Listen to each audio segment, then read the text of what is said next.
الحمد لله المبدئ المعيد الغني الحميد ذو العفو الواسع والعقاب الشديد من هداه فهو السعيد السديد ومن أضله فهو البعيد التريد يعلم ما ظهر وما بطن وما خفي وما علن والصلاة والسلام على أشرف الأنبياء خاتم النبيين أنيس الغريبين راحة العاشقين مراد المشتاقين سيد العرب والعجم سيدنا وحبيبنا نبينا وكريمنا ومولانا محمد عبده ورسوله بالهدى ودين الحق أرسله صلى الله تعالى عليه وسلم. اما بعد فاعوذ بالله السميع العليم من الشيطان اللعين الرجيم بسم الله الرحمن الرحيم اهدنا الصراط المستقيم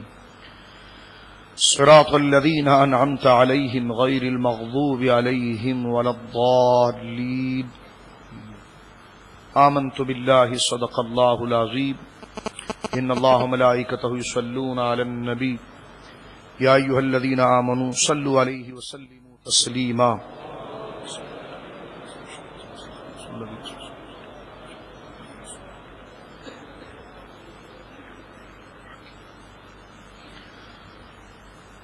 الصلاة والسلام عليك يا رسول الله الصلاة والسلام عليك يا حبيب الله.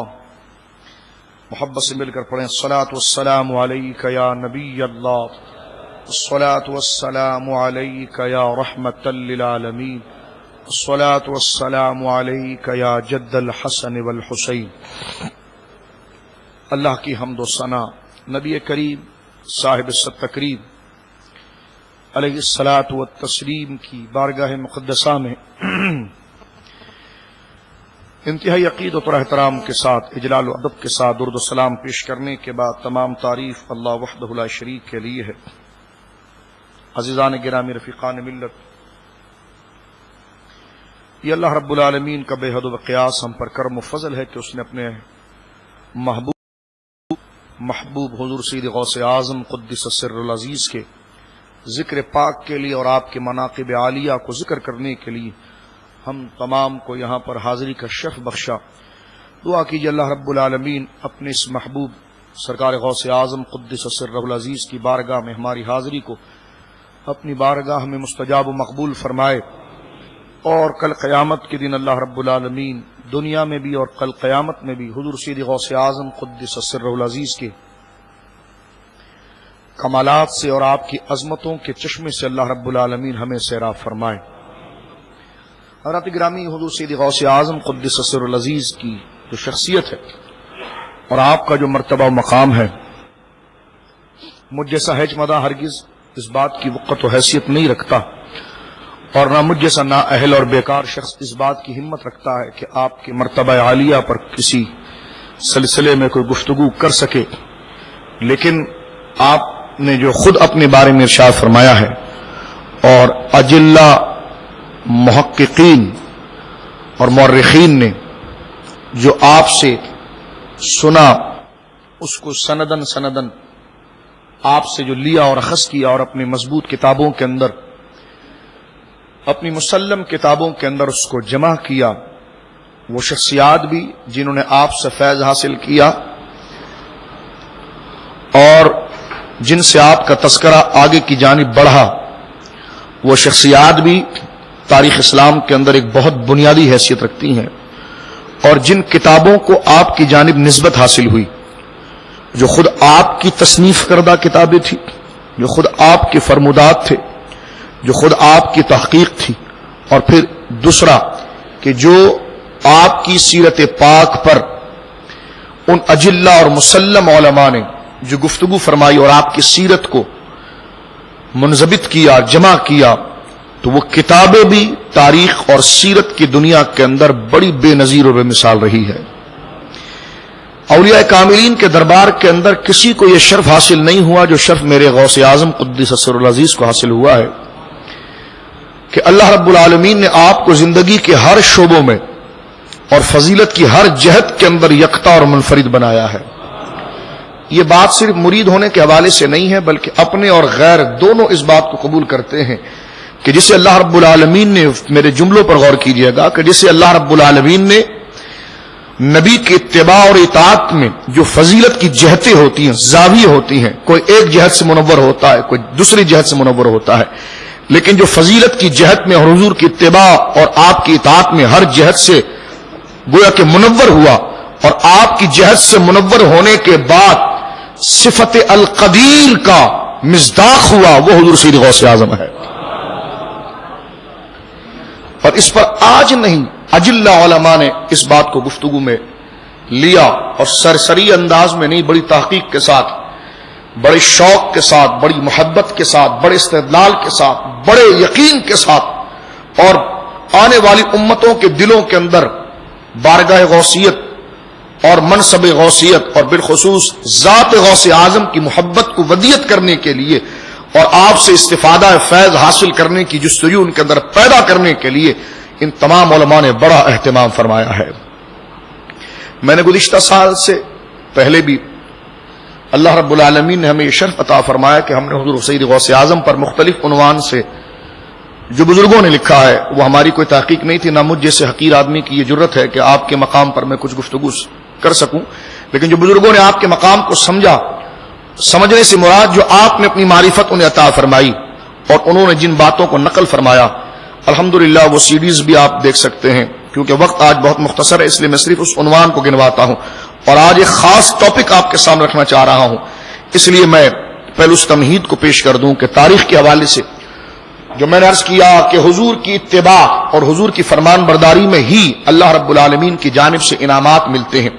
اور فضیلتیں ملتی ہیں، شرف ملتا ہے، مقام ملتا ہے، اور پھر آپ خود فرماتے ہیں غوث اعظم کا تو مرتبہ اور مقام اتنا ہے کہ آپ خود ارشاد فرماتے اپنے مرید سے کہ ان فلسفوں سے جو میں تجھے دے رہا ہوں اس پر تو عمل کر لے تو ایسے ہو جائے گا جیسے مرنے کے بعد جنتی جنت میں جا کر ہو جاتا ہے۔ تو پوچھا مریدوں نے کہ حضور وہ جنتی جنت میں جا کر کیسے ہو جاتا ہے؟ تو آپ نے ارشاد فرمایا جنتی جنت میں جا کر ایسا ہو جاتا ہے کہ وہ جو سوچتا ہے اللہ عطا فرماتا ہے، وہ جو چاہتا ہے خدا اسے عطا فرما دیتا ہے، اسے موت دور دور تک نہیں ہوتی ہے۔ تو آپ اندازہ لگائیے حضور سید غوث اعظم کی نالین پاک اٹھانے والے دنیا میں رہ کر جنتیوں کی صفت سے متصف ہو جاتے ہیں، تو میرے غوث اعظم کو اللہ نے روحانیت میں کیسی پرواز عطا فرمائی ہو۔ اور میں پھر عرض کر دوں، میری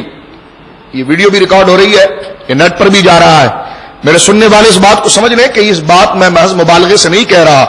یہ ان کتابوں کا حوالہ ہے اور یہ ان کتابوں کے اندر موجود ہے جس کو صرف تحقیق کے لیے پیش کر دوں تاکہ ایمان کے لیے سب سے بڑے خطرے کی چیز جو ہے وہ شک ہوتی ہے، شک دور ہو جائے۔ حضور غوث اعظم وہ عظیم شخصیت ہے کہ ان باتوں کو ابن تیمیہ نے بھی قبول کیا ہے، ان باتوں کو ابو الحسن ندوی نے بھی قبول کیا ہے، ان باتوں کو تھانوی گنگوہی جتنے گویا کہ اس دور میں بظاہر ایسے نظر آتے ہیں کہ جناب جو اولیاء کی عظمتوں کے معیار کو گرانے کے پیچھے لگے ہوئے ہیں، میں کہتا ہوں بڑے بڑے ولیوں پر جرا ہوئی ہے۔ مجھ جیسا ناقص طالب علم، میں نے چند کتابیں دیکھی ہیں، بڑے بڑے ولیوں کی سیرت پر جرا ہوئی ہے، اور جرا سے مراد ان کی بعض ذات سے متعلق جرا ہوئی ہے کہ آپ نے یہ لفظ کیوں کہا، آپ کو یوں کہنا چاہیے تھا۔ تو آپ کی ذات سے متعلق بھی بعض اجلہ اولیاء کی ذات پر بھی جرا ہوئی ہے، اور ان سے جو کرامات، ان سے جو تاریخ، ان سے جو سلسلہ آگے بڑھا ہے اس پر بھی بحث ہوئی ہے۔ لیکن اللہ کی عزت کی قسم، تحقیق کے حوالے سے بات عرض کروں، اگر حضور کی امت میں بعد صحابہ جس کی ذات اور جس کی سیرت بے غبار اور منفرد رہی ہے وہ حضور سید غوث اعظم رضی اللہ عنہ، کہ جس کی ذات پر بھی کسی کو تنقید کی جرت نہیں ہوئی ہے، اور جو آپ کی روایات اور آپ کا جو سلسلہ آگے امت تک پہنچا ہے اور جو علماء نے جس اہتمام کے ساتھ پہنچا ہے ان واقعوں پر بھی جرا نہیں ہوئی ہے، اور گویا کہ ان سلسلوں پر بھی جرا نہیں ہوئی ہے۔ اور اس کو بس اس الفاظ میں کہہ دینا چاہتا ہوں، سمجھدار کے لیے اشارہ کافی ہے، جس طرح اللہ رب العالمین نے بزم انبیاء کے اندر یکتائی مصطفیٰ کو عطا فرمائی ہے، ہر کمال کے اعتبار سے، ہر خصال کے اعتبار سے، ہر عظمت کے اعتبار سے۔ بس یوں سمجھ لیجئے کہ حضور کی امت میں بعد صحابہ اولیاء کی جماعت میں حضور کا یہ معجزہ اگر کسی کو ملا ہے تو میرے پیرانے پیر بغداد کے پیر غوث اعظم کو ملا ہے رضی اللہ تعالی عنہ وارضاہ عنا، کہ آپ اولیاء کی جماعت میں یکتا ایسے نظر آتے ہیں بلا تشبیہ آپ یوں سمجھ لیجئے درجوں کی فرق کے ساتھ کہ جس طرح کے بزم انبیاء میں یکتا مصطفیٰ نظر آتے ہیں صلی اللہ تعالی وسلم. اور آپ دیکھیے کہ مزارات کے حوالے سے دیگر انبیاء کے جو مزارات ہیں ان میں کوئی قطعی قول نہیں ہے. ایک مزار 4 جگہ پر نظر آتا ہے, ایک مزار 3 جگہ پر نظر آتا ہے. انبیاء میں صرف میرے آقا کا مزار مقدس ہے جس کو قطعی طور پر مسلم طور پر کہا جاتا ہے کہ گنبد خضرا سے تلے جو شخصیت اور جو ذات بابرکات جلوگر ہے سید عالم صلی اللہ علیہ وسلم, یہ وہی آپ کا مزار مقدس ہے جو خاتم النبیین ہے, محمد رسول اللہ ہے, اللہ کے پیارے محبوب ہے. تو بزم انبیاء میں اپنے وجود کو ظاہر کرنے میں جس طرح حضور علیہ الصلوۃ والسلام کی مزار مقدس اپنے معجزے کو ظاہر کرتی ہے, اسی طرح دربار ولایت کے اندر آپ دیکھیں ہر ولی کی قبور اور آستانے پر اعتراض ہوتا ہے, لیکن حضور سید غوث اعظم کا مدفن پاک بغداد جو ہے آپ کے تربت مقدس سے متعلق کوئی دوسری رائے آپ کو تاریخ کے اندر نہیں ملے گی. ایک بات, اسی طرح جس طرح کے تمام بزم انبیاء کے اندر دیگر انبیاء کی چند چیزوں کو جمع کیا گیا, چند فضائل کو ذکر کیا گیا, حالات زندگی کردار کے چند گوشوں کو بیان کیا گیا, لیکن بزم انبیاء کے اندر جماعت انبیاء کے اندر جس کی سیرت کو من و عن نقل کیا گیا ہے وہ میرے اور آپ کے آقا جناب خاتم النبیین محمد رسول اللہ صلی اللہ علیہ وسلم کی ذات گرامی ہے. اسی طرح بعد صحابہ اولیاء کے اندر خواجہ صاحب جیسی شخصیت کو آپ دیکھیں کہ ان کی شخصیت کو من و عن نقل نہیں کیا گیا. بڑے بڑے جلہ کو آپ دیکھیں ان کی شخصیت کے بعض گوشے نقل کیے گئے ہیں. حضور کا معجزہ جو اپنی امت میں جس کے اوپر آ کر کھلتا ہے اور جس کی سیرت دربار اولیاء میں من و عن نقل کی جاتی ہے, یہ صحرا بھی حضور غوث اعظم کے سر آتا ہے. تو یہ حضور غوث اعظم کی انفرادیت کے وہ تمام شعبے ہیں میرے دوستو کہ جس کو دیکھ کر انسان کی عقل دنگ رہ جاتی ہے کہ اللہ رب العالمین نے آپ کو کیا مرتبہ اور مقام عطا فرمایا ہے. اگر میں اس طرف آ جاؤں کہ آپ کو سرکار علیہ الصلوۃ والسلام کی زندگی مبارکہ سے کتنی مماثلت اور فیض ملا ہے تو یہ بڑا ایک طویل موضوع ہو جائے گا اور پھر تقریر دوسری جانب چلی جائے گی. لیکن میں یہ بات عرض کرنا چاہتا ہوں کہ دربار اولیاء میں جو آپ کے پیران پیر کہا گیا ہے تو بس یوں سمجھ لیجئے کہ سید عالم صلی اللہ علیہ وسلم کے فیوز و برکات اپنی امت میں بعد صحابہ اولیاء میں اس قدر منقسم نہیں ہوئے ہیں جو صرف تنہا شیخ عبد القادر جیلانی قدس سرہ نورانی کی ذات کے اندر مجتمع ہو گئے ہیں. یہ حضور سید غوث اعظم کا آپ کی سیرت کے حوالے سے, آپ کی کرامت کے حوالے سے, آپ کے فضائل کے حوالے سے, آپ کی اپنی ذات کے حوالے سے, آپ کے وجود کے حوالے سے, اور کہہ دینا چاہتا ہوں یہاں پر میں کہ آپ کو اللہ رب العالمین نے حضور علیہ الصلوۃ والسلام کے صفات ظاہری اور باطنی کا ایسا مظہر کامل بنایا ہے کہ آپ کی صفات ظاہری اور باطنی کے مظاہر میں صحابہ کرام ہیں. پھر ہم دیکھتے ہیں کہ حضرت امام علی مقام سیدنا امام حسین رضی اللہ تعالی نظر آتے ہیں, لیکن دیکھیے کہ حضور غوث اعظم کی زندگی کو دیکھیے اور امام حسین کی زندگی کو دیکھیے. میں نے اس پر تفصیلی خطابات کیے ہیں کہ آپ ہیں امام حسن کی اولاد, لیکن اعلی حضرت فاضل بریلوی اس بات کو ذکر کرتے ہیں کہ نبوی می علوی فصل بطولی گلشن حسنی پھول حسینی ہے مہکنا تیرا. تو آخر صرف یہ وزن شعری ہے کہ آپ نے وزن شعری کے لیے لفظ حسین کو اور نون ساکن ما قبل یا کی کرائے ہیں, یہ بات بھی واقعی میں ہے جبکہ آپ اولاد ہیں, حضور غوث اعظم اولاد ہیں حضرت امام حسن کی, لیکن آپ کو یہ کہا جا رہا ہے کہ مہکنا حسینی خوشبو آپ کے اندر موجود ہے کہ حسنی پھول حسینی ہے مہکنا تیرا. تو میں کہتا ہوں کربلا کے واقعے کو ایک طرف رکھیں اور بغداد کی جد و جہد کو ایک رکھیں. اعلی حضرت نے اسی نقشے کو پورے طور پر کھینچا ہے اور اسی طور کو بیان فرمایا ہے. یقیناً آپ حسنی پھول تو ہیں اس سخاوت کے اعتبار سے, حلم بردباری کے اعتبار سے حسنی پھول ہے, لیکن جب آپ ظاہر ہوئے بغداد کی سرزمین پر تو جس طرح کربلا کی سرزمین پر حسین نے اپنے کردار کے ذریعے نانا کے دین کو بچایا ہے, اسی طرح حضرت غوث اعظم کے اندر وہ دین کی مظاہر نظر آتی ہے کہ آپ کے اندر توکل بھی ہے, حلم بھی ہے, لیکن جس بردباری اور جرأت کے ساتھ بغداد میں رہ کر اپنے نانا کی سنت کو آپ نے محفوظ کیا ہے, یہ بالکل وہی طریق ہے کہ جو مدینے سے نکل کر کربلا جانے والے امام حسین کا ہے. یہاں پر اشاق نے یہ بات ایک اور ذکر کی ہے, بڑی پیاری بات کی ہے. ارشاد فرماتے ہیں کہ امام حسین کا مدینے سے نکل کر کربلا جانا ہے اور غوث اعظم کا رضی اللہ تعالی عنہ وارضاہ عنہ کا بغداد سے اپنے گھر گیلان سے نکل کر بغداد آنا ہے, اس میں کیا مماثلت ہے؟ فرمایا دونوں نے سفر کیا ہے. فرمایا سفر اس اتباع کی حضور علیہ الصلوۃ والسلام کی دین کی خدمت کا ایک روشن سبق سامنے ہوتا ہے کہ امام حسین اپنے گھر سے نکل کر کربلا آتے ہیں خواص کی تربیت کے لیے اور حضرت غوث اعظم گیلان سے نکل کر بغداد آتے ہیں عوام کی تربیت کے لیے. یہ سفر کو آپ دیکھتے ہیں تو یہ اولیاء کاملین کی زندگی مبارکہ کے اندر یہ تمام مقامات موجود ہیں. اور ضمن میں غوث اعظم کے تربیت یافتہ خواجہ صاحب کی بھی بات بتا دینا چاہتا ہوں. وہ یہ ہے کہ کسی عاشق نے سوال کیا اپنے پیر و مرشد سے کہ بتائیے کہ حضور خواجہ غریب النواز کی تو کرامت میں ہم نے یہ دیکھی ہے کہ جب کفار نے آپ کو اجمیر کی سرزمین پر انا ساگر اس تالاب سے پانی لینے نہیں دیا اور منع کیا تو آپ نے یہ کرامت کا اظہار فرمایا کہ اپنا ایک کوزہ دیا جس میں آپ وضو کے لیے پانی جمع کرتے تھے اور فرمایا کہ جاؤ ان سے کہو کہ چلو تم یہ پانی تو نہیں دے رہے, کم سے کم ایک کوزہ پانی تو دے دو, اگر وہ اس پر راضی ہو جائے تو ایک کنارے پر رکھ دینا. اب تمام تواتر کے ساتھ حضرت خواجہ صاحب کی کرامت مشہور ہے کہ وہ کوزہ لایا گیا, آپ کے مرید کامل اور صادق اور واسق پہنچے اور انہوں نے سے کہا کہ چلو تم باقی جو لوگ ہیں مریدین ہیں ان کو تم گویا کہ وضو کرنے نہیں دے رہے, ان کو طہارت حاصل کرنے نہیں دے رہے, لیکن کم سے کم یہ ایک کوزہ پانی تو تم ہمیں دے دو گے. انہوں نے مشورہ کیا کہ ایک کوزے پانی سے کیا ہوتا ہے. حضور سید خواجہ غریب النواز قدس سرہ العزیز کے اس مرید نے آپ کے ہاتھ لگا ہوئے کوزے کو جب ایک کنارے پر رکھا, انا ساگر کے کنارے پر رکھا, پورا تالاب اس دریا, پورا دریا جو تھا, پورا تالاب جو تھا اس کوزے کے اندر جمع ہو گیا. یہاں پر کسی ایک مرید صادق نے اپنے پیر سے پوچھا کہ حضور غوث اعظم کو ہم دیکھتے ہیں اور خواجہ صاحب کو دیکھتے ہیں تو آپ کی کرامات ایسی ہے کہ آپ نے صرف کوزہ دریا کے کنارے پر رکھا تو سارا دریا اس کوزے کے اندر آ گیا. تو امام حسین تو آپ کے جد کریم ہیں اور آپ کے جد اعلیٰ ہیں اور آپ بزرگوں کو جو کرامتیں اور جو مقام مل رہا ہے یہ حضرت امام حسن اور امام حسین ہی سے مل رہا ہے. تو یہ کیا بات ہے کہ اگر اولاد کے پاس اتنی طاقت ہے کہ ایک کوزہ دریا پر رکھ دیں تو سارا دریا ایک ہی کوزے کے اندر آ جائے, لیکن جو جد کریم ہے ان سے نہر فرات دور رہتی ہے اور وہ نہر فرات کو اپنے قدموں میں نہیں بلاتے اور نہر فرات کو اپنے پاس نہیں بلاتے, یہ کیا وجہ ہے؟ تو وہاں پر پیر مرشد نے بڑی پیاری بات ارشاد فرمائی, فرمایا کہ نہر فرات کو حسین نے اپنے پاس نہ بلایا اور حضرت خواجہ غریب النواز نے اپنی کرامت کے ذریعے سارے دریا کو ایک کوزے کے اندر جمع کر دیا. فرمایا کام ایک ہی ہے لیکن سمجھنے کے اندر بڑا واسع فرق ہے, اور وہ یہ کیا ہے؟ ارشاد فرماتے بات دراصل یہ ہے کہ امام حسین کا سامنا جو ہوا تھا وہ بظاہر کلمہ گو مسلمانوں سے ہوا تھا, تو وہاں پر نانا کی تعلیم کو وہ بتا رہے تھے, اور حضرت خواجہ غریب النواز کا سامنا دین کے دشمن اور کفار سے ہو رہا تھا, وہ نانا کی طاقت کا اظہار فرما رہے تھے. تو حضرت امام حسین نے نانا کی تعلیم بتائی کہ ظلم, مشکلات, مصائب آ جائے صبر کے دامن کو ہاتھ سے نہ چھوڑنا,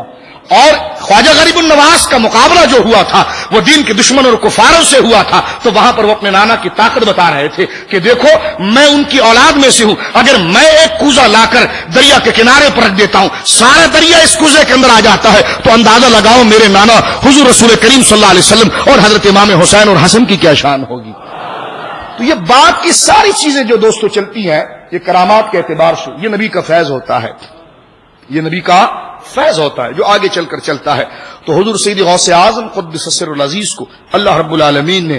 ذات مصطفیٰ کریم صلی اللہ تعالی وسلم کے ہر اس شعبے سے بہرمند فرمایا ہے جو اولیاء کی جماعت کے اندر کسی اور کو نصیب نہ ہوا. اسی لیے آپ ہی کو یہ شرف ملا جو بہجت الاسرار شریف میں علامہ نور الدین شتنوفی علیہ رحمت, بات چل گئی ہے تو آپ دیکھیے, میں ضمن اس بات کو ذکر کرتا ہوں اس لیے کہ آگے حوالے اس کے آئیں گے. علامہ نور الدین شتنوفی علیہ رحمت تحقیق کی دنیا کے اندر, تالیف کی دنیا کے اندر, اور وہ ائمہ جو جرح و تعدیل کا کام کرتے ہیں ایک ایک شخصیت کو پرکھنے کے لیے اس کی اچھائی اور خوبیوں کو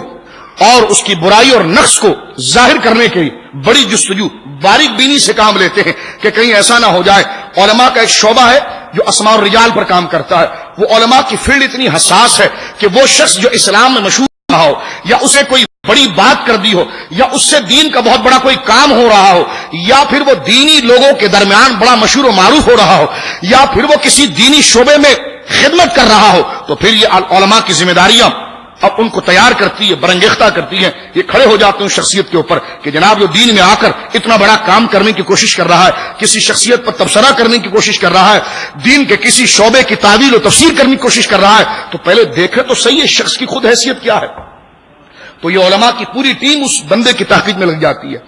اور اس کے پیچھے لگ جاتی ہے, کیونکہ غلط بات, غلط آدمی, اگر غلط بات آگے امت تک پہنچ گئی تو بہت بڑی گمراہی لازم آئے گی, اور غلط آدمی اگلے لوگوں کے سامنے مشہور اور پیر بن گیا تب بھی بہت بڑی خرابی لازم آئے گی. تو لہذا یہ وہ علماء جو شخصیت پر جرح و تعدیل کرتے ہیں ان کی ذمہ داری صرف یہ ہوتی ہے کہ جناب کوئی شخص ابھرا اور وہ دین میں قرآن کی تفسیر لکھ رہا ہے، حدیث لکھ رہا ہے، یا جناب حدیث پر کوئی کام کر رہا ہے، الغرض دین کے کسی شعبے پر وہ آ کر کوئی تحقیق کا کام کر رہا ہے، تو ان علماء کی ذمہ داریاں برانگیختہ ہو جاتی، تیار ہو جاتی ہیں، اور یہ مکمل مستعد ہو جاتے ہیں کہ دیکھو تو صحیح دین کے لیے قلم کس نے اٹھایا ہے، بات کون کر رہا ہے، لوگوں کے درمیان جو یہ مشہور ہو رہا ہے آیا یہ ٹھیک شخص ہے یا فراڈی ہے۔ اب وہ جرح تعدیل کا سلسلہ شروع ہو جاتا ہے۔ حضرت گرامی حضور سید غوث اعظم قدس سر العزیز جماعت اولیاء کے اندر واحد ولی ہیں جن کی زندگی کو من و عن ابتدا سے انتہا تک جمع کیا گیا ہے، اور وہ جمع کرنے میں جو پہلی شخصیت جن کو بارگاہ غوثیت سے شرف حاصل ہوا اور خدا نے جن کی قسمت کے اندر یہ گویا کہ انعام لکھ دیا ہے، وہ علامہ نور الدین شتنوفی علیہ رحمت ہے، جنہوں نے سب سے بے نظیر، بے مثال، منفرد اور یکتا، مسلم اور مضبوط کتاب حضور غوث اعظم کی زندگی پر لکھی ہے، بہجت الاسرار شریف، بہجت الاسرار۔ اب کتاب بہجت الاسرار لکھنے والے نور الدین شتنوفی علیہ رحمت، حضور سیدنا نور الدین شتنوفی علیہ رحمت، اب حضور سید غوث اعظم کی زندگی کو آگے پہنچاتے ہیں۔ مجھے بڑا دکھ ہوا، آپ اہل علم لوگ ہیں، وقت ہمارے پاس نہیں ہے، اس لیے میں صرف نکات اور وہ موٹی موٹی باتیں جس سے آپ کا عقیدہ محفوظ رہے گا اور جس کو آپ کو جاننا ضروری ہے، میں صرف آپ علم دوست ہیں اس لیے میں کھل کے تبصرہ آپ کے سامنے کر رہا ہوں، ورنہ اور بھی بندے کی مصروفیت ہوتی ہے اور بھی معاملے ہوتے ہیں، آپ علم سے ذوق رکھتے ہیں، اس لیے یہ چند باتیں میں آپ کے سامنے پیش کر رہا ہوں۔ میں نے آپ کے سامنے ابھی ذکر کیا کہ جس طرح حدیث پر کام کرنے والوں کا ایک شعبہ ہے، جس طرح فقہ پر کام کرنے والوں کا ایک شعبہ ہے، قرآن کی تفسیر پر کام کرنے والوں کا ایک شعبہ ہے، دین کے عقائد پر کام کرنے والوں کا ایک شعبہ ہے، تو علماء کا باقاعدہ ایک شعبہ ہے، ایک وہ بھی ہے کہ جو لوگوں کی جانچ پڑتال کرتا ہے، جو لوگوں کی جانچ پڑتال کرتا ہے کہ یہ شخص جو آگے دین بیان کر رہا ہے یہ خود کون ہے، کیونکہ بے شمار لوگ، جس طرح کہ میں آپ کے سامنے عرض کروں، ہارون رشید نے ایک رافضی کو پکڑا، ہارون رشید کے دربار میں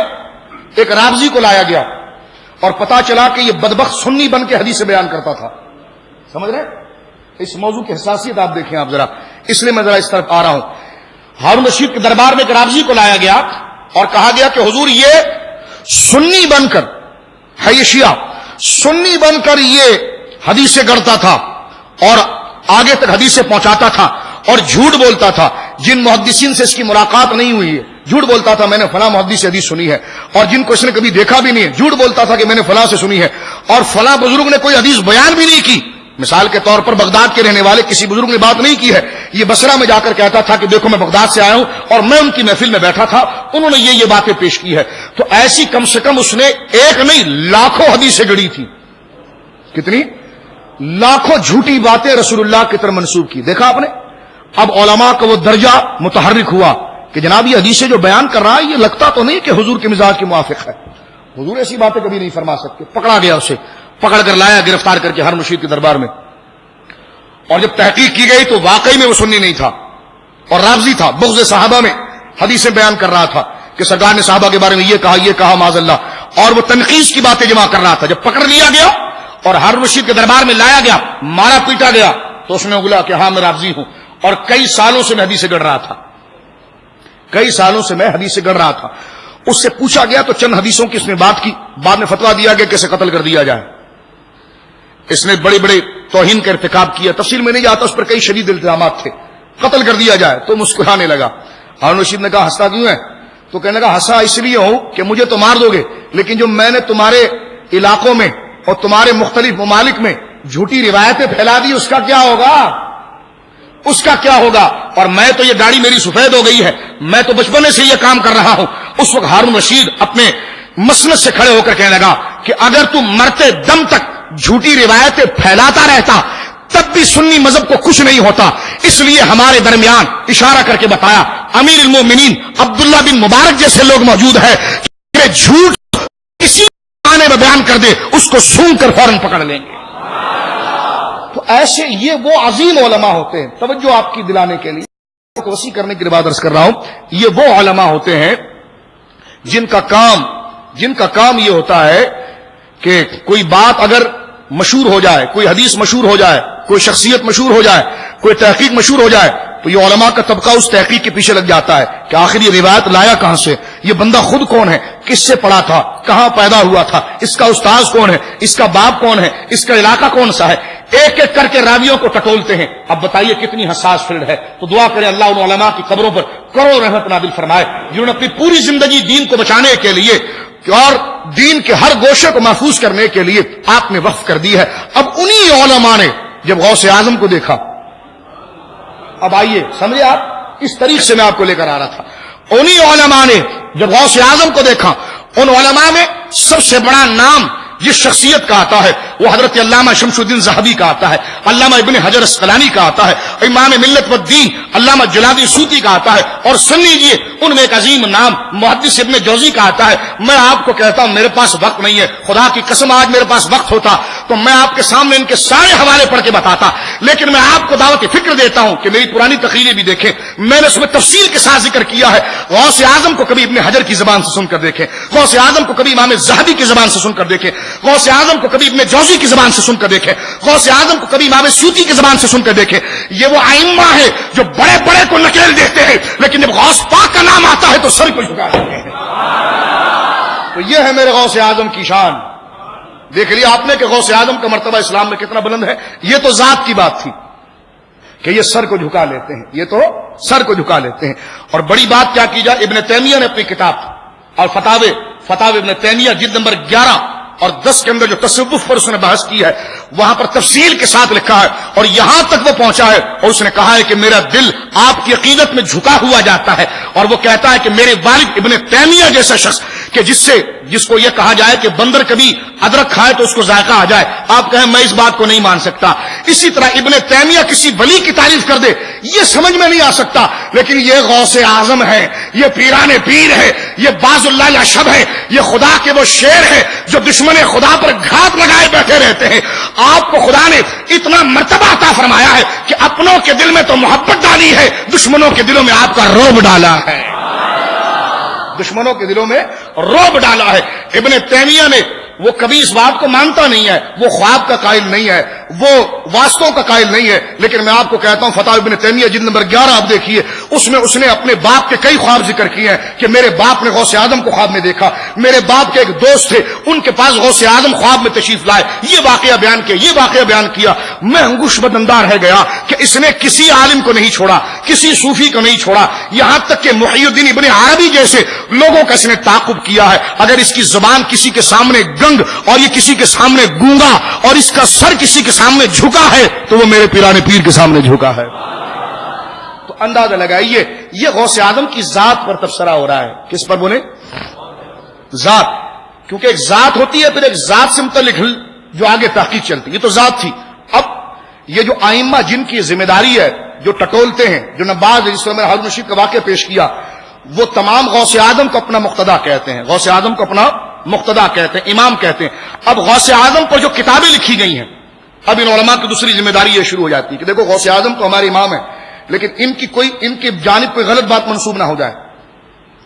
کیونکہ لوگ آگے گمراہ ہو جائیں گے. کیونکہ غوث اعظم کے لیے ہم نے اس بات کو لکھ دیا ہے کہ وہ پیرانے پیر ہے, اس بات کو لکھ لیا کہ ہمارے بزرگ ہیں.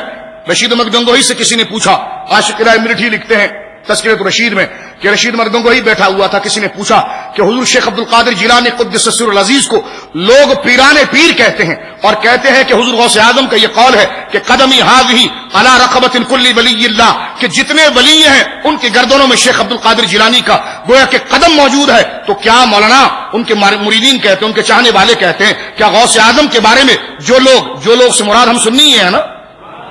کیونکہ عرس تو ہمارے پاس ہی ہوتا ہے, ختم قادریہ شریف تو ہمارے وہاں ہی ہوتا ہے, ختم خواجگان شریف تو ہمارے پاس ہی ہوتا ہے. تو پوچھا گیا کہ جو لوگ غوث اعظم کے بارے میں یہ بات کرتے ہیں کہ ان کا قدم جو ہے وہ سارے ولیوں کی گردن پر ہے, وہ جو سے مراد میرا امام ہی تو ہے نا, جس نے یہ کہا ہے کہ سر بھلا کیا کوئی جانے کہ ہے کیسا تیرا, اولیاء ملتے ہیں آنکھیں وہ ہے طلبہ تیرا.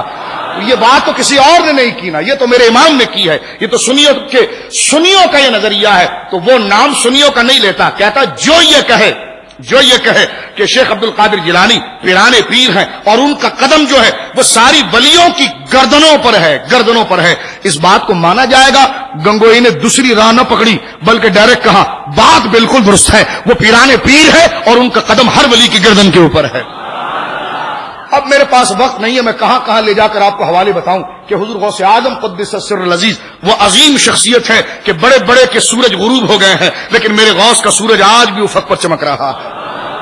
آج بھی افق پر چمک رہا ہے۔ تو آپ اندازہ لگائیے کہ جہاں ذات کی بات ہے کسی نے اختلاف نہیں کیا۔ اب ذات مسلم ہو گئی، توجہ ہے،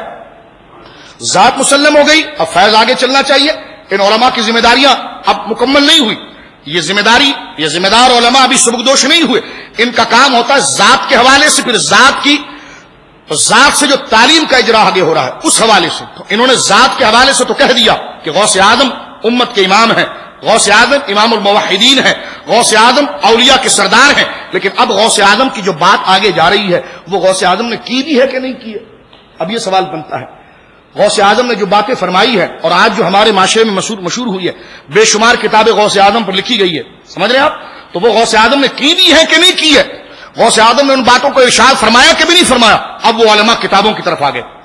اور کتابوں کے سے پہلے اس کتاب کے مصنف کی طرف آئے تو میں نے آپ کے سامنے نام لیا تھا علامہ ابن حجر اسقلانی کا، علامہ ذہبی کا، امام جلال الدین سیوطی کا، ٹھیک ہے، شاہ عبد الحق محدث دہلوی علیہ رحمت کا، شاہ عبد العزیز محدث دہلوی علیہ رحمت کا۔ یہ وہ شخصیات ہیں جو لوگوں کے رگ و پے کے اندر خارجیت کو دیکھتے ہیں، ربس کو دیکھتے ہیں، نفاق کو دیکھتے ہیں، اور اس کو ٹٹول کر نکال کر امت کے سامنے شور مچاتے ہیں، واویلا کرتے ہیں، تحقیق کر کے پیش کرتے ہیں کہ اس شخص سے بچو، اور جو ٹھیک ہوتا ہے اس کے لیے پھر اپنی پوری زندگیاں ان کی تعریف میں وقف کر دیتے ہیں۔ اب غوث اعظم پر تو انہوں نے تعریفی کلمات کہے، لیکن جو غوث اعظم پر کتابیں لکھی گئی تھی وہ لکھنے والے جو پہلا شخص کھڑا ہوا وہ سید نور الدین شتنوفی تھا رحمت اللہ علیہ۔ جس طرح غوث اعظم کو آپ نے ابن حجر سے پڑھا نا، جو میں نے آپ کے سامنے پیش کیا، امام سیوطی سے پڑھا، امام ذہبی سے پڑھا، شاہ عبد الحق صاحب سے پڑھا، شاہ عبد العزیز سے پڑھا۔ اب آئیے غوث اعظم پر جو کتابیں لکھی گئی ان میں سب سے پہلا رائٹر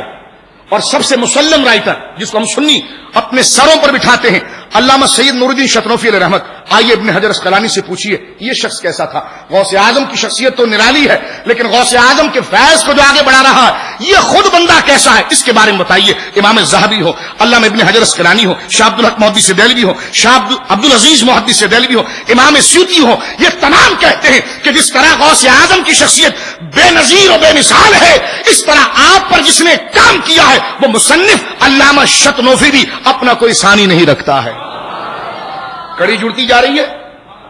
کڑی جڑتی جا رہی ہے۔ اب نور الدین شتنوفی نے جو کتاب لکھی وہ بہجت الاسرار ہے۔ کون سی ہے؟ بہجت الاسرار ہے۔ اب یہ خود کتاب کا کیا درجہ ہے؟ اس میں کوئی غلط روایت آ گئی ہو، علامہ نور الدین شتنوفی نے کوئی غلط بیانی کر دی ہو تو شاہ عبد الحق محدث دہلوی کہتے ہیں، اور تمام ائمہ اس بات کو لکھتے ہیں۔ اعلی حضرت فاضل بریلوی نے فتاوی رضیہ شریف کے اندر اس کی بڑی خوبصورت تحقیق فرمائی، اور اس میں اصل یہ ہے کہ فرمایا کہ علامہ نور الدین شتنوفی علیہ رحمت نے اس کتاب کو اتنے پاکیزگی اور اتنے احترام اور اتنی محبت کے ساتھ جمع کیا ہے جس طرح محدثین رسول اللہ کی حدیثیں جمع کرتے تھے، کہ سند در سند ہوتی تھی، سند در سند، کہ فلاں صحابی نے حضور سے سنا،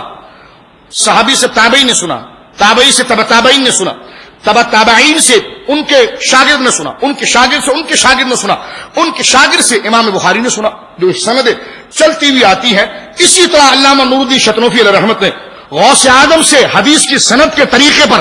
آپ کی زندگی کے ایک ایک لمحے کو، آپ کی ایک ایک کرامت کو اور آپ کی زندگی کی عظمت کے ایک ایک پہلو کو نقل کیا۔ ارے امام بخاری تو رسول اللہ تک پہنچنے کے لیے 6 سے 7 واسطہ لگتا ہے، نور الدین شتنوفی علیہ رحمت کو غوث اعظم تک پہنچنے کے لیے صرف 2 واسطے لگتے ہیں۔ کتنے؟ 2 واسطے سے ڈائریکٹ حضور غوث اعظم کے دربار میں پہنچتے ہیں۔ یہ سند اپنے والد سے لیتے ہیں، اور ان کے والد جو ہیں وہ آگے ان لوگوں سے سند لیتے ہیں جو حضور غوث اعظم کی خدمت میں بیٹھا کرتے تھے۔ تو گویا کہ خلاصہ اس ساری گفتگو کا کیا نکلا کہ کسی شخصیت کو اس کی ذات کے اعتبار سے دیکھا جاتا ہے، ذات کے بعد اس ذات پر جس نے کام کیا ہے اس حوالے سے دیکھا جاتا ہے، اس شخصیت پر جو کتاب لکھی گئی ہے اس حوالے سے دیکھا جاتا ہے۔ ان میں اگر کہیں ایک جگہ بھی گڑبڑ آ گئی تو پھر اس شخصیت سے تھوڑا اجتناب کیا جاتا ہے، ان کتابوں سے تھوڑا اجتناب کیا جاتا ہے۔ لیکن غوث اعظم وہ عظیم شخصیت ہے دربار اولیاء میں کہ نہ آپ کی ذات پر کوئی اعتراض، آپ پر جنہوں نے لکھا نہ ان پر کوئی اعتراض، جو لکھی گئی کتاب ہے نہ اس پر کوئی اعتراض۔ تو لہذا اب واضح ہو گیا کہ اس دور میں ایک مولوی کچھ باتیں کرے، دوسرا مولوی کچھ باتیں کرے، تیسرا مولوی کچھ باتیں کرے، ہم سارے مولویوں کو چھوڑ غوث اعظم کی وہ کتاب پڑھ کر دیکھیں کہ غوث اعظم کا عقیدہ کیا تھا۔ بات درست ہو گئی، سند جڑ گئی، ایک مولوی کہے جی میلاد حرام، دوسرا کہے جی میلاد جائز، تیسرا کہے جی بدعت ہے، چوتھا کہے جی فلانا ہے، کوئی کہے جی رسول اللہ کو علم غیب نہیں، کوئی جی کہے کہ جی حضور علیہ الصلوۃ والسلام مختار نہیں، کوئی کہے جی جبریل حضور کا استاد ہے. اب یہ ساری باتیں جو معاشرے کے اندر ذکر کی جا رہی ہے، تو ہم اس میں ایک بات صرف یہ عرض کر دینا چاہتے ہیں کہ حضور سید غوث اعظم کے سچے عقائد پر کتابیں موجود ہیں، اور قرآن مجید برہان رشید نے اسی بات کو ذکر کیا ہے، اہدنا الصراط المستقیم. یہ لمبی چوڑی بات کا میں نے خلاصہ آپ کو بتا رہا ہوں. اگر حق پر آنا چاہتے ہو، صراط مستقیم پر آنا چاہتے ہو، تو جو میں نے باتیں کی ہے اس کے علاوہ اور کوئی طریقہ نہیں ہے. اگر میں غلط کہہ رہا ہوں تو مجھے چیلنج کیا جائے اور میرے سامنے دلیل قائم کی جائے، لیکن میں کہہ رہا ہوں کہ دلیل کس طرح قائم ہو سکتی ہے جبکہ قرآن نے دلیل قائم کر دی ہے کہ صراط مستقیم وہ ہے جس پر اولیاء چل رہے ہیں. اور صراط مستقیم پر اللہ نے فرمایا کہ مجھ سے دعا کرو کہ تم سیدھے راستے پر چلو. اور سیدھا راستہ کیا ہے؟ فرمایا کہ ہر راستہ سیدھا نہیں ہوتا ہے، سیدھا راستہ وہ ہے کہ جن پر ہمارے انعام یافتہ بندے چلے ہیں. اور وہ انعام یافتہ بندے کون ہیں؟ قرآن نے خود کہا وہ نبیین ہیں، وہ صدیقین ہیں، وہ شہداء، وہ صالحین ہیں. تو صالحین انعام یافتہ بندے ہیں. جو ایک بھی صالح شخص کے ساتھ وابستہ ہو گیا وہ صراط مستقیم پر آ گیا، وہ صراط مستقیم پر آ گیا. تو حضور غوث اعظم کی شخصیت پر تو ایک تبصرہ ہوا. اگر صالحیت کے حوالے سے کیا جائے تو میں کہتا ہوں اہل سنت کی بات کرتا ہوں، شیعوں کو چھوڑ کر. اہل سنت کے اندر کوئی ایسا شخص نہیں ہے جس نے حضور غوث اعظم پر جرح کی ہو، بلکہ اپنے تو اپنے غیر بھی حضور غوث اعظم کو ولی کہتے ہیں. تو بالاجماع بالاتفاق مسلم طور پر متفقہ طور پر غوث اعظم صالحین میں سے ہے، اور قرآن کہتا ہے صالحین کے راستے پر چلو. قرآن کہتا ہے صالحین کے راستے پر چلو. اب میں آپ کو اعلی حضرت کی بات کروں، وہابی تھانوی کی بات کرے، غیر مقلد جناب جو ہے کہ ان کے تو کوئی امام نہیں ہے، لیکن کسی اور کی بھی اگر وہ بات کرے تو جناب اختلاف قائم ہو جائے کہ میں آپ کے مولوی صاحب کو نہیں مانتا، وہ کہے جی میں آپ کے مولوی صاحب کو نہیں مانتا، وہ کہے جی میں آپ کے مولوی صاحب کو نہیں مانتا. لیکن غوث اعظم اوپر جا کر ایسی شخصیت تو بن جاتی ہے نا کہ جن کو سب مانتے ہیں. اب سنیے، جب غوث اعظم کو سارے اولیاء مانتے ہیں اور سب غوث اعظم کو صالح مانتے ہیں، میں چند حقائق ابھی عقل کو ہلا دینے والے یہاں پر رکھنا چاہتا ہوں. ان لوگوں کی عقلیں ہلیں گی جو اہل سنت سے دور ہیں، اور ان کے دل خوش ہو جائیں گے جو گنبد خضرا سے محبت کرتے ہیں. اور میں ابھی آپ کے سامنے وہ حقائق آپ کے سامنے رکھنا چاہتا ہوں. بات دراصل یہ ہے میرے دوستو کہ جب ہم حضور غوث اعظم کو ولی مانتے ہیں اور تمام لوگ مانتے ہیں، آپ کو صراط مستقیم میں مانتے ہیں، تو اب میں پوچھتا ہوں کہ جو عقیدہ غوث اعظم کا ہو وہ اگر امام احمد رضا کا ہو جائے تو غوث اعظم تو اس عقیدے کو رکھتے ہوئے جنتی ہو گئے، صراط مستقیم کے مسافر ہو گئے، صالحین میں سے ہو گئے. وہ عقیدہ اگر ہمارا ہو تو ہم جہنم میں کیسے جا سکتے ہیں؟ تو بہترین فارمولہ جو ہے یہ مباحثہ اور یہ مناظروں سے بچنے کا اور یہ مبالغہ آرائی سے بچنے کا وہ یہ ہے کہ دیکھو بھائی، ہم نے نماز میں وعدہ کیا تھا کہ ہم بزرگوں کے راستے پر چلیں گے. ہم خدا سے دن میں 5 وقت جو نماز پڑھتے ہیں فرض، اس میں بھی سنتوں بھی اور نوافل میں بھی، ہر نماز میں ہم خدا سے وعدہ کرتے ہیں کہ یا اللہ ہم اس کے راستے پر چلیں گے جو تیرے محبوب بندے ہیں. اب ہم نے خدا سے وعدہ کیا ہے کہ ہم انعام یافتہ بندوں کے راستے پر چلیں گے، ہم ولیوں کے راستے پر چلیں گے، ہم اولیاء اور صالحین کے راستے پر چلیں گے. اب جیسے ہم نماز سے باہر ہو گئے تو اگر کسی ولی کا راستہ ہمارے سامنے آ گیا اور ہم نے کسی سے کہا کہ دیکھ یہ اولیاء یہ کہتے ہیں، وہ آگے سے منہ چڑھا کر یہ کہے ان کی کتاب بند کرو، یہ بتاؤ کہ قرآن میں کیا لکھا ہے، تو اس گمراہ شخص کو پھر یہ کہہ دینا چاہیے کہ دیکھ قرآن تو نے زیادہ سمجھا یا ان اولیاء نے زیادہ سمجھا. دیکھ جس کتاب سے میں ان کا عقیدہ بتا رہا ہوں اگر کتاب غلط ہو تو تو بول، کہا نہیں کتاب بھی ٹھیک ہے انہی کی ہے. اس کتاب پر کوئی جرح ہے، کہا یہ جرح نہیں، کتاب بھی مسلم ہے. تو پھر ان کے عقیدے کو مات، بولے نہیں قرآن بند کر، کتاب بند کرو، قرآن کی آیت پڑھ. ہم نے کہا جی اللہ رب العالمین نے صالحین کے راستے پر چلنے کے لیے کہا ہے، اور انہوں نے ہم سے زیادہ قرآن سمجھا ہے، انہوں نے ہم سے زیادہ دین کے نظریے سمجھے ہیں. جب جو عقیدہ رکھ کر یہ مسلمان رہے، جو عقیدہ رکھ کر یہ جنتی رہے، ان کی کتاب سے وہ عقیدہ ہم اپنا پر جہنم میں کیسے جا سکتے ہیں؟ تو وہ بہت بڑا دین میں فراڈ پیدا کر رہا ہوگا کہ جو مسلم بات اولیاء کی آ جائے سامنے پھر کہے جی حدیث پڑھ کے سناؤ، قرآن پڑھ کے سناؤ. ارے حدیث قرآن پڑھنا تو جب جاتا ہے کہ جب کسی شخصیت پر اعتراض ہو، جس شخصیت کا نام لے کر دین بیان کیا جا رہا ہے وہ قرآن ہی کو بیان کرنے والے ہیں، حدیث ہی کو بیان کرنے والے ہیں. اگر تیری کوئی تفسیر قرآن کی ان کے قول کے خلاف ہوگی تو وہ قرآن کے خلاف ہوگی، اس لیے کہ انہی کا قول قرآن کی تفسیر ہوگا، اسی لیے تو ان کے راستے پر چلنے کا حکم دیا گیا ہے.